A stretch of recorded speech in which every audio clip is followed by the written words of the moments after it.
Hello friends, कैसे हैं आप सब। आइए एक बार फिर से आपका मोस्ट वेलकम है बीकानेर की रसोई में।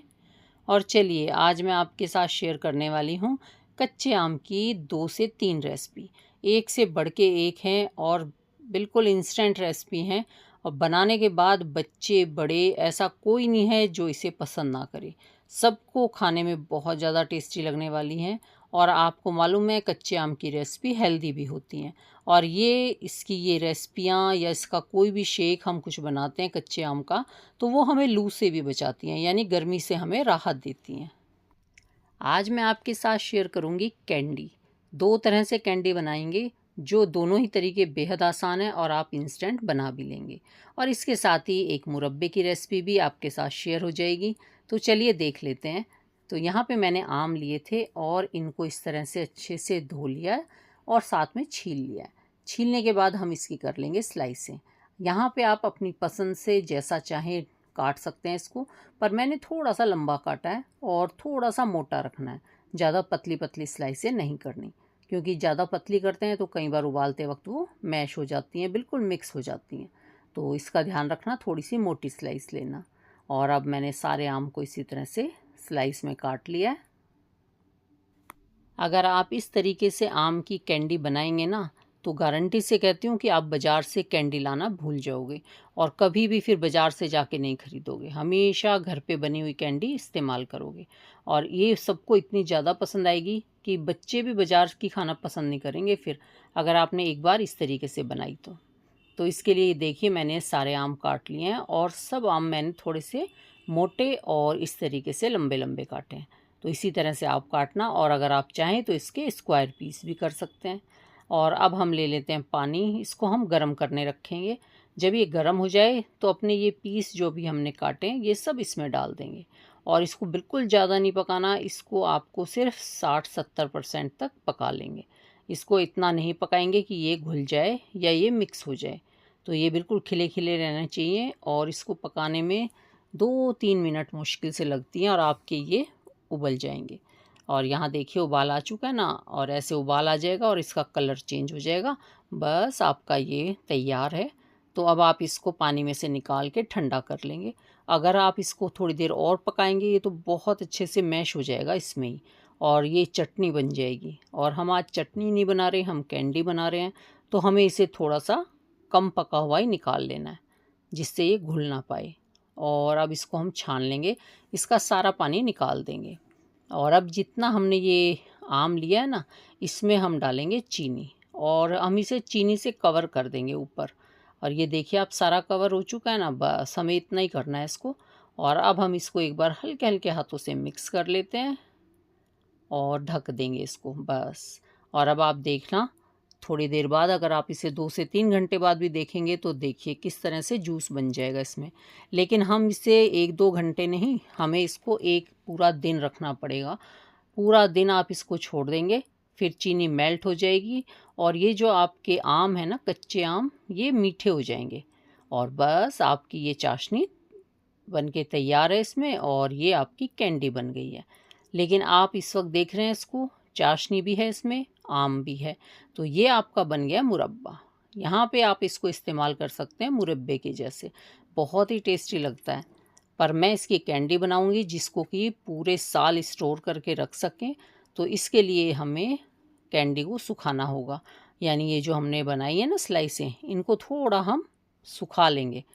तो यहाँ पे देखिए अब ये मीठी तो हो चुकी हैं और ये मीठा पानी निकला है ना, इसका हम बनाएंगे आम पन्ना।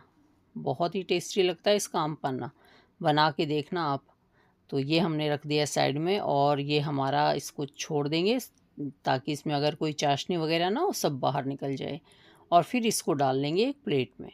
प्लेट में इसको खिला खिला सा फैला देंगे और 1 दिन की धूप में ये बिल्कुल इतनी अच्छी तैयार हो जाती है, क्योंकि धूप गर्मियों में बहुत तेज़ होती है, तो हमारे कैंडी भी बहुत अच्छे से सूख जाएंगी। और हाँ, इसको ज़्यादा दिन भी धूप में मत रखना। अगर बहुत तेज़ धूप है तो 1 दिन, और अगर थोड़ी ठीक नॉर्मल सी धूप है तो 2 दिन, बस इससे ज़्यादा आपको ज़रूरत नहीं पड़ेगी बाहर रखने की। अगर आपने इसको ज़्यादा धूप दिखाई तो ये बहुत ज़्यादा टाइट हो जाएगी।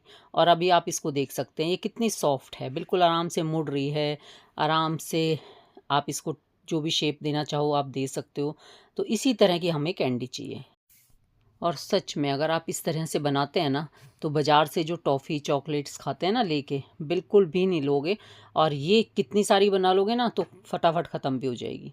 अभी आपके सामने ये जितनी कैंडी रखी है ना, ये बस 2 घंटे में फ़िनिश हो गई थी। इससे ज़्यादा कोई रुकता ही नहीं है, इतनी टेस्टी लगती हैं। और कई लोगों ने नहीं, सिर्फ एक नहीं खाई थी, यानी मैंने, सिर्फ मैंने ये 2 घंटे में साफ़ कर दी थी। तो आप लोग इसे बना के देखिए। और अगर आपके घर में बच्चे टॉफ़ी चॉकलेट्स ज़्यादा खाते हैं ना, तब तो आप इसे ज़रूर बना के रख लेना। और इसके ऊपर आप डाल सकते हैं बूरा, या फिर मेरे की तरह चाट मसाला। चाट मसाला डाल के बहुत अच्छा टेस्ट आता है। और ये आपके तैयार है मुरब्बा। तो इसको आप मुरब्बे की तरह इस्तेमाल करें, डब्बे में भर के रख लें और रोज़ आराम से खाएं, बहुत ज़्यादा टेस्टी लगता है। तो दोनों रेसिपी बड़ी मज़ेदार हैं, बना के देखना आप इनको। और चलिए अब एक और कच्चे आम की कैंडी बना के देखते हैं। ये वाली कैंडी भी आपको ज़रूर पसंद आएगी, और बच्चों की तो ये फेवरेट हो जाएगी। इतनी आसानी से बन जाती है और खाने में इतनी ज़्यादा टेस्टी है, साथ में हेल्दी भी है, क्योंकि इसमें हमने चीनी का नहीं गुड़ का इस्तेमाल किया है। और आम तो हेल्दी है ही, गर्मियों का कह सकते हैं, गर्मियों का मावा है ये। तो इसको ज़रूर ट्राई करके देखना। और इस तरह से भी बनाते हैं ना आप, तो बाज़ार से टॉफ़ी चॉकलेट्स भूल ही जाओगे। घर में इतनी तरह की कैंडियाँ बनती हैं, इतने तरीके से आप बना सकते हो कि फिर बाज़ार से लाने की ज़रूरत ही कहाँ है। और आप इसको स्टोर करके पूरा साल रख सकते हो। जो भी दोनों तरह की कैंडी आपको दिखा रही हूँ ना, दोनों आप पूरे साल स्टोर करके रख सकते हैं। मेरी पूरे साल चलती हैं। एक बार बनाती हूँ, जब सीज़न ख़त्म होने लगेगा ना, उस वक्त बहुत सारी बना के रख लेती हूँ। और फिर पूरे साल ऐसे की ऐसी रहती हैं, खूब आराम से एंड तक चलती हैं। उसके बाद दोबारा सीज़न आ जाता है और मैं दोबारा बना लेती हूँ। ये इतनी ज़्यादा टेस्टी लगती है मुझे तो। अब देखिए, इसके लिए भी मैंने यही कच्चे आम लेके छील लिए, काट लिए। इनके हम पीस कर लेंगे, जैसा भी आपका मन करे, छोटे बड़े मोटे पतले काट लो आप। काटने के बाद फिर से हम उबालेंगे पानी भगोने में। अब की बार इसे पकाएंगे नहीं, इसे हम स्टीम करेंगे। तो यहाँ पे इसके ऊपर मैंने छलनी रख दी है, और इसमें डाल दिए हैं ये अपने टुकड़े जो अभी हमने आम के किए थे। और अब इसको हम थोड़ा ढक देंगे, और इसे 3-4 मिनट मुश्किल से लगेंगे। और 3-4 मिनट में आपका ये जो आम है ना, बहुत सॉफ्ट हो जाएगा। बिल्कुल हाथ लगाते ही जैसे होता है ना घुलने वाला, इस तरह का बन जाएगा। और हमें इसको इतना ही पकाना है, तो आपको बस 3-4 मिनट, इससे ज़्यादा आपको ज़रूरत नहीं पड़ेगी पकाने की। अब इसको हम ढक देते हैं, कवर कर देते हैं, और ये स्टीम में अच्छे से पक जाएगा। इससे स्टीम करने से ये होता है कि आपका जो आम है ना, वो ज़्यादा पानी नहीं पीता, और आपका आम की जो भी आप रेसिपी बनाएंगे वो झटपट तैयार हो जाती है। इससे आप चटनी बना सकते हैं, आप इससे जैम बना सकते हैं, इस तरीके से मुरब्बा बना सकते हैं। तो आप कोई भी वो कर सकते हैं अगर आप इस तरीके से करते हैं तो। और यहाँ मैं तो कैंडी बना रही हूँ, आप आम पापड़ बना सकते हैं। आम पापड़ भी बिल्कुल इसी तरीके से बनता है। तो आप देखिए, ये बिल्कुल सॉफ्ट हो गए थे, और अब ये हो चुका है ठंडा। तो अब इसको डाल लेंगे मिक्सी जार में, और इसको कर लेंगे ग्राइंड, यानी इसका बिल्कुल अच्छा पेस्ट बना लेंगे। और यहाँ पे जो अभी मैंने आम लिए हैं, इसमें बिल्कुल रेशे नहीं है। आजकल तो फिर भी रेशे वाले आने लगे हैं आम, पर इसमें बिल्कुल रेशे नहीं है। और जो बिना रेशे वाला आम होता है ना, इसका हम अचार नहीं डाल पाते। अचार डालते हैं तो ख़राब हो जाता है। और जब आम में रेशे आने लगते हैं, जालियाँ आने लगती हैं, उस वक्त अगर हम अचार डालते हैं, वो अचार हमारा साल भर चलता है। और अभी तो मैं इसकी कैंडी बना रही हूँ, कैंडी तो साल भर चलेगी। चलिए अब इस आम के पेस्ट को डाल लेते हैं कढ़ाई में, और गैस कर लेते हैं मीडियम। मीडियम गैस पे हम इसको पकाएंगे। तो यहाँ पे मैंने सारा पेस्ट डाल लिया है, और इस पेस्ट को बनाने के लिए पानी की बिल्कुल ज़रूरत नहीं पड़ी। ये इतना अच्छे से सॉफ्ट था कि बिना पानी के ये घुल गया था, यानी पिस गया था। अब हम इसमें डाल देंगे गुड़। तो यहाँ मैंने गुड़ का इस्तेमाल किया है। आप गुड़ ना हो तो शक्कर ले लेना, या फिर ये चीनी भी इस्तेमाल कर सकते हो, पर चीनी से अच्छा है कि आप मिश्री ले लेना। तो जो आपके पास वो ले लेना। पर मैंने यहाँ गुड़ लिया, और गुड़ वाली कैंडी भी बहुत अच्छी लगी थी, टेस्टी लगी थी बड़ी।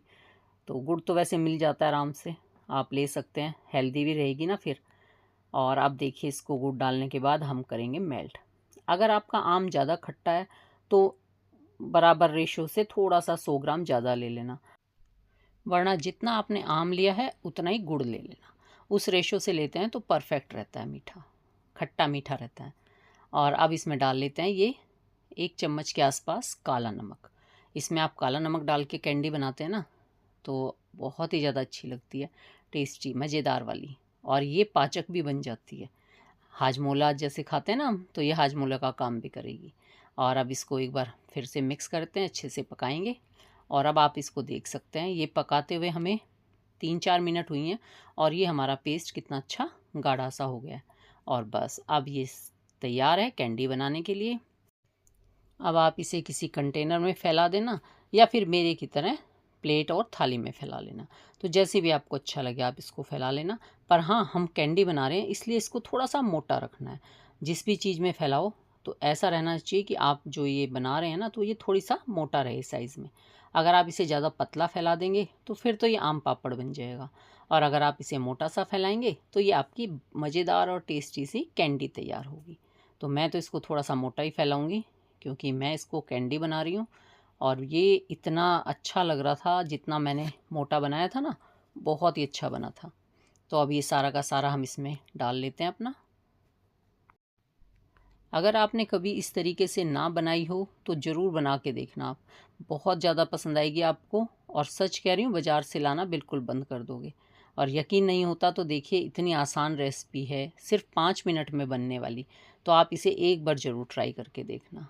और अब हम इसको थोड़ा फैला देते हैं, और हमें इसको उसी तरह से जितना मोटा रखना है ना उतना ही फैलाना है। अब ये मेरा जो प्लेट थी ये थोड़ी सी बड़ी हो गई थी साइज़ में, इसलिए मेरी भी इतनी मोटी नहीं बन पाई। पर इसको थोड़ा मोटा रखोगे ना तो बहुत अच्छी लगेगी। मैंने लास्ट ईयर बनाई थी, काफ़ी मोटी मोटी बनाई थी मैंने, इतनी अच्छी लग रही थी, अभी तक भी वो रखी हुई थी। अभी जैसे नया वो शुरू हो गया ना बनाना, तो तब जाके मेरी पुरानी फिनिश होने लगी हैं।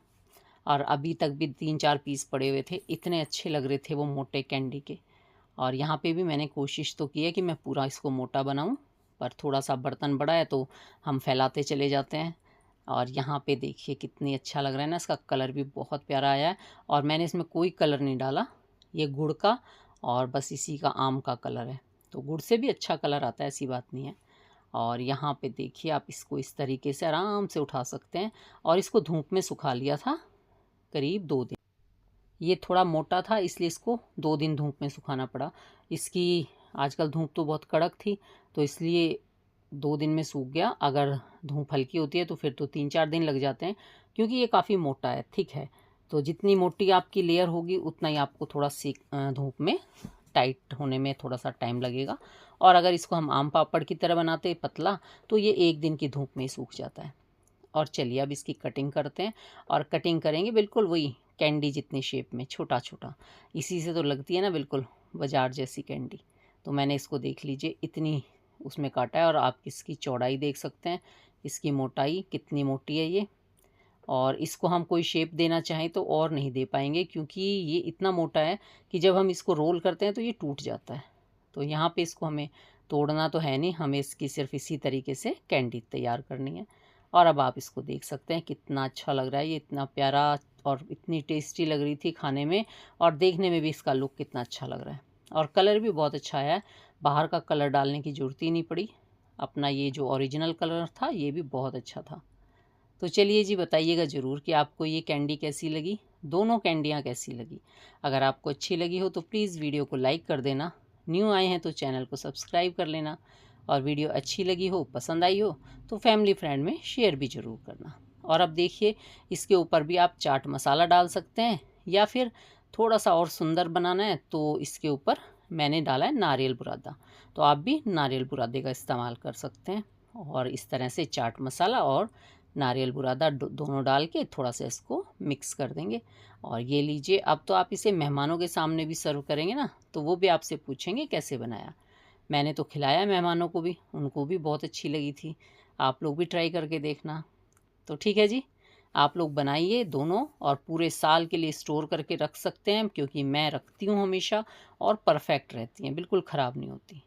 तो हम फिर मिलते हैं किसी और नई वीडियो में नई रेसिपी के साथ। तब तक take care, bye bye, thank you for watching. हर हर महादेव।